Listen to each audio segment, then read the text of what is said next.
Ustedes hicieron una presentación ante quién por esta situación de que Macri estableció que no iba a haber clases en los colegios públicos y privados de la capital federal o de la Cava por la asunción del Papa. Bueno, hicimos una presentación en primer lugar ante el Ministerio de Educación de la Ciudad de Buenos Aires, donde le pedimos al ministro Bullrich que revirtiera esta decisión, que dejara sin efecto el asueto, por considerar que esto violaba, digamos, varios principios y obligaciones constitucionales que tiene el gobierno de la Ciudad de Buenos Aires, como por ejemplo de mantener la neutralidad frente a todos los cultos religiosos, y también de sostener y defender el sistema laico de educación. Sí. Entonces, por un lado le pedimos a él que revirtiera esta decisión, y por otro lado pusimos en conocimiento de esta situación a la Subsecretaría de Derechos Humanos, ya que ellos tienen una división encargada de la promoción la promoción de la diversidad cultural. Y una de sus funciones es justamente tratar de identificar acciones del Estado que violen la diversidad cultural o que consistan en actos de discriminación. Y nosotros creemos que la decisión de dar asueto por la asunción del Papa, que uno entiende que puede generar mucha alegría en un sector de la comunidad, es violatoria de los derechos de muchos grupos de la Ciudad de Buenos Aires que no profesan el culto católico o que directamente son ateos o agnósticos, no profesan ninguna religión. El tema pasaría porque si los alumnos o las alumnas o los padres y madres deciden querer estar en el acto en Plaza de Mayo, pueden no enviar a sus hijos o hijas a la escuela. Claro, la verdad que parece una medida, por sobre todas las cosas, parece desproporcionada, ¿no? Porque claro, tranquilamente podrían haber dicho, bueno, aquellos niños que en el día de hoy falten a clases, se les justificará la falta. Pero, claro, existe esa medida intermedia también, claro, como usted lo está manifestando. Existe esa medida intermedia de que aquellos que deseen ir a la celebración, pues bien, no se les va a considerar una falta. Perfecto, y de esa forma se estaría respetando de alguna forma los derechos y sentires de todos los alumnos de la Ciudad de Buenos Aires. Los católicos pueden ir a la celebración o verla en su casa por televisión, y los que no son católicos o no profesan un culto, digamos, concurren a clase como todos los días. Yo lo que quería remarcar es que este no es un planteo caprichoso. La Constitución de la Ciudad de Buenos Aires, en el artículo 24, dice que el gobierno tiene la obligación de asegurar la educación gratuita, pública y laica. sí. Y además, en nuestra Constitución, digamos, se establece el principio de neutralidad del Estado frente a las religiones, y tenemos un Estado laico, no tenemos una religión de Estado en la Argentina. Entonces, este tipo de acciones, totalmente desproporcionadas, son violatorias de la Constitución y de los derechos individuales de niños y niñas de la Ciudad de Buenos Aires que no profesan el culto católico. Ahora, me voy a permitir discrepar amablemente con lo último que acaba de decir respecto de la Constitución. Allí hay un artículo segundo que verdaderamente es irritante para todos los que profesan otro culto, o en todo caso, para los que son agnósticos o ateos. Sí, sí. Sí, bueno, el artículo segundo de la Constitución, y por supuesto celebro la discrepancia, el artículo segundo de la Constitución dice que el gobierno de Argentina sostiene el culto católico. Exacto. Y eso ha sido interpretado de manera uniforme por nuestra Corte Suprema de Justicia, digamos que eso significa que lo sostiene económicamente.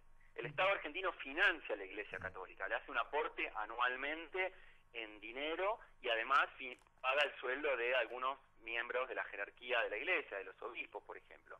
Y entonces eso no está controvertido, es una decisión de nuestros constituyentes hace muchos años, y no está controvertido, pero esa obligación se limita a una obligación financiera. No quiere decir que seamos un Estado cuya religión oficial es el culto católico. Bueno, de que no está controvertido, también me permito discrepar, porque cuando se han hecho encuestas bastante científicas, podríamos decir, como por ejemplo la del CONICET en 2008, evidentemente hay un porcentaje muy elevado de argentinos, aún siendo católicos, que no comparten esa asistencia financiera del Estado a los colegios religiosos católicos, a menos que en esos colegios se asegure que vaya población carenciada, cosa que evidentemente no ocurre en el 98% de los casos.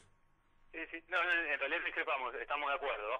Yo lo que decía simplemente era que jurídicamente está aceptado que la obligación del Estado es darle apoyo financiero. Después que es obligación, hay mucha gente que no está de acuerdo, incluso católicos, como usted bien lo señalaba. Y quiero decirlo claramente, nosotros no tenemos ningún problema con el culto católico, ni con ningún culto en particular. Reconocemos el derecho de todas las personas a practicar su vida religiosa, pero hay un límite que el Estado no puede pasar en este tema. Y es una discusión que yo creo que es muy importante. Usted sabe que hay provincias argentinas donde se da educación católica en las escuelas públicas. Nosotros estamos litigando un caso en la provincia de Salta por este tema. Efectivamente, sí. Muy bien señalarlo. Claro, para ponerle también que no es algo un encono contra el gobierno de la Ciudad de Buenos Aires. Nosotros tratamos de identificar este tipo de situaciones y decirlo con todas las letras cada vez que lo vemos. Y nos sorprende mucho, voy a decir, que esto ocurra en la Ciudad de Buenos Aires, porque justamente hay otros distritos del país que tienen una mayor presencia de la Iglesia en los temas de gobierno. Y lamentablemente aquí, digamos, probablemente por alguna motivación política, también entiendo que haya motivaciones genuinas, ¿no?, de la alegría que puede generar lo del Papa, pero se está cruzando un límite muy fuerte y que, digamos, esta discusión merece ser dada seriamente. No llegamos a tiempo a presentar un amparo porque nos enteramos el viernes a la noche, pero es una de esas discusiones donde uno esperaría poder evaluarla y tratarla con toda la comunidad política. ¿Pero esto va a tener alguna respuesta por parte, bueno, aunque haya pasado el tiempo, se merece una respuesta por parte de quienes, ante quienes ustedes hicieron la presentación? Sí, nosotros presentamos una nota formal, iniciamos un trámite administrativo, o sea que hay un expediente con nuestra solicitud y con nuestros argumentos constitucionales de derecho internacional, y lo hicimos tanto ante el Ministerio como ante la Subsecretaría de Derechos Humanos, así que nos van a tener que dar una respuesta y nosotros vamos a tratar de utilizar eso para seguir dando esta discusión. Eventualmente uno puede intentar que no haya este tipo de medidas en el futuro. Hay países en otras partes del mundo que han intentado legislar esto. España intentó sin éxito legislar una ley de Estado laico. Decir, bueno, ¿qué pasa, por ejemplo, ante un funeral de Estado? ¿Es con el culto religioso? ¿Tiene que ser multiculto o sin culto religioso? ¿No? Bueno, que analice este tipo de situaciones y que le diga al gobernante cómo debe proceder. Muy bien, le agradecemos muchísimo esta comunicación. Gracias a ustedes. Hasta luego. Estábamos en contacto con el director ejecutivo de la Asociación por los Derechos Civiles, Álvaro Herrera.